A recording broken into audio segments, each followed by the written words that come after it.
Hello friends, Soumi রান্নাঘরে আপনাদের সবাইকে স্বাগত। কেমন আছেন সবাই?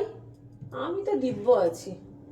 আজকে কড়াইশুঁটির একটা ঘুগনি বানানো দেখাবো। আমি জানি আপনারা অনেকেই পারেন করতে। এটা গোটা গরম মশলা। এখান থেকে আমি দারচিনি, লবঙ্গ আর হচ্ছে একটা এলাচ কেটে রেখেছি, আর এই হচ্ছে শুকনো লঙ্কা। এটা ফোড়ন দেবো। দেখুন কড়াইতে তেল নেই, এবার ফোড়নটা দিয়ে দিলাম। এক ফোঁটা তেল আছে, তার মধ্যে দিয়ে দিলাম। এটা একটু ভাজা ভাজা হলে পরে আমরা এটা দিয়ে গোটা গরম মশলাটা দিয়ে দেবো।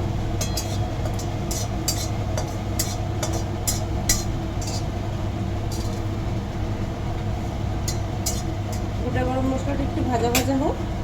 তারপর আমি রসুন ছাড়িয়ে রেখেছিলাম, হামাল দিস্তে একটু রসুনটা কুটে নেব। এবার রসুনটা এর মধ্যে দিয়ে দিচ্ছি। রসুনটা একটু হামাল দিস্তে থেতো করে নিলাম। এবার রসুনটা একটু ভাজা ভাজা করে নেব, করে নিয়ে তারপর পেঁয়াজ কুচি দেব। কড়াইতে কিন্তু কোনো তেল নেই। রসুনটা ভাজা ভাজা হয়ে গেল। এবার কিন্তু আমরা এর মধ্যে পেঁয়াজটা দেবো। পেঁয়াজ আমি কেটে রেখেছিলাম কুচি করে,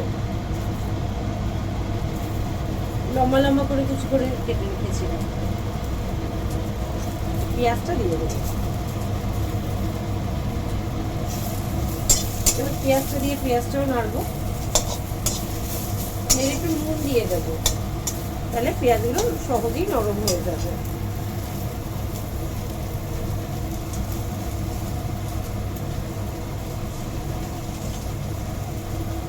আপনারা বাড়িতে বানিয়ে খেয়ে দেখুন, কড়াইশুঁটির ঘুগনি খেতে ভালোই লাগবে। আমি জানি আপনারা অনেকেই হয়তো বাড়িতে বানান এটা। আমি একটু অন্য টাইপের করে দেখাচ্ছি বিনা তেলে, যাতে আপনাদের তেল খরচটা কম হয়। তেল তো শরীরের পক্ষে মোটেও ভালো না। আপনারা কে কোথা থেকে দেখছেন আমাকে একটু জানাবেন, তাহলে আমি তাদের ধন্যবাদ জানাতে পারবো। আপনারা অনেকেই আমাকে এটা ওটা রান্নার রিকোয়েস্ট করছেন, আমার ভালো লাগছে। তাই জন্য কিন্তু আমি উৎসাহ পাচ্ছি এবং নিত্য নতুন রান্না করে আপনাদের দেখাচ্ছি, যাতে আপনাদেরও ভালো লাগে। এবার এই পেঁয়াজটার মধ্যে আমি টমেটো কুচি দেবো। পেঁয়াজটা একটু ভাজা ভাজা হোক, একটু লাল লাল হবে। পেঁয়াজটা কিন্তু ভাজা ভাজা হয়ে গেছে। এর মধ্যে দিয়ে দেবো হচ্ছে টমেটো। টমেটোর সাথে দিয়ে দেবো হচ্ছে হলুদ গুঁড়ো, পরিমাণ মতো হলুদ গুঁড়ো দেবেন আপনারা, আপনাদের যার যতটা লাগবে।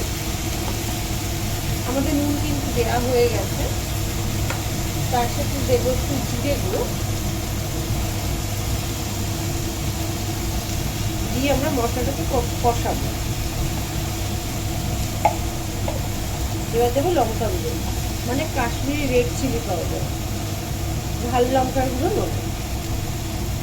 আপনার বাড়িতে যদি ঝাল খাওয়ার চল থাকে তাহলে আপনি দিতেই পারেন, সেটাতে অসুবিধা নেই। কিন্তু আমি ঝাল খাই না, তাই জন্য আমি ঝাল লঙ্কার গুঁড়োটা দিলাম না। এবার এটা ঢেকে দেবো, যাতে টমেটো থেকে যে জলটা বেরোবে সেই জলটা দিয়েই কষাবো, আলাদা করে কোনো জল দেবো না। এবার ফ্রেন্ডস আমি এটাকে ঢেকে দিচ্ছি। আর এখানে কিন্তু আমি কড়াইশুঁটিটা একটু সেদ্ধ করে নিয়েছি, ভাপিয়ে নিয়েছি। দেখুন ফ্রেন্ডস, এখনো ধুয়ে উঠছে। আমি কিন্তু নুন দেইনি, নুন না দিয়েই সেদ্ধ করেছি, হালকা সেদ্ধ করে চাপা দিয়ে রেখেছি। দেখুন ফ্রেন্ডস, ঢাকাটা খুললাম।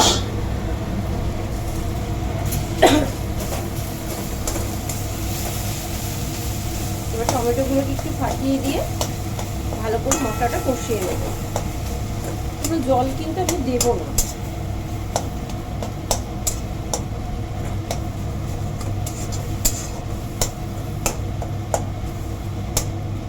জল না দিয়ে এটাকে কষবো। আবার একটু চাপা দিয়ে রাখবো।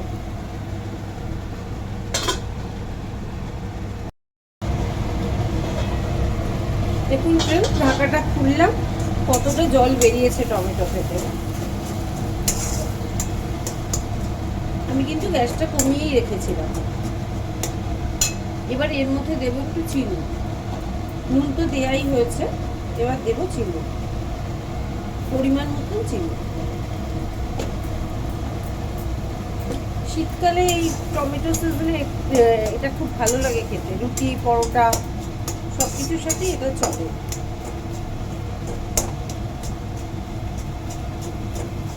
আপনারা এটা করে খেয়ে দেখুন, আশা করি আপনাদের ভালো লাগবে।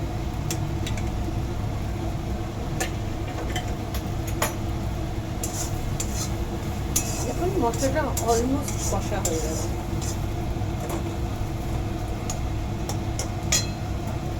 এবার আমরা এই মটরশুঁটিটা যে সেদ্ধ করে রেখেছিলাম এটা এর মধ্যে দিয়ে দেবো।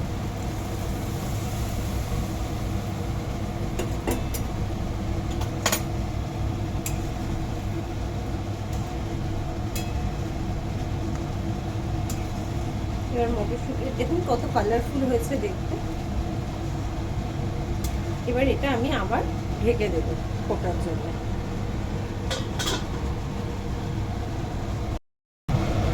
দেখুন ফ্রেন্ডস, এটা কিন্তু পুরোপুরি হয়ে গেছে। এবার এর মধ্যে আমি দুটো চেরা কাঁচা লঙ্কা দিয়ে দিলাম। আপনাদের যদি ধনে পাতা খেতে ভালো লাগে আপনারা অবশ্যই ধনে পাতা দিতে পারেন। আমার বাড়িতে আজকে ধনে পাতা ফুরিয়ে গেছে, তাই আর আমি ধনে পাতা দিলাম।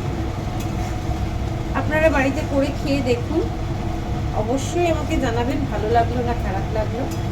আর আপনাদের যদি মনে হয় একটু বেশি টক খাবেন টমেটোর টকের থেকেও, তাহলে একটু তেঁতুলের কাদও দিতে পারেন, কোনো অসুবিধা নেই।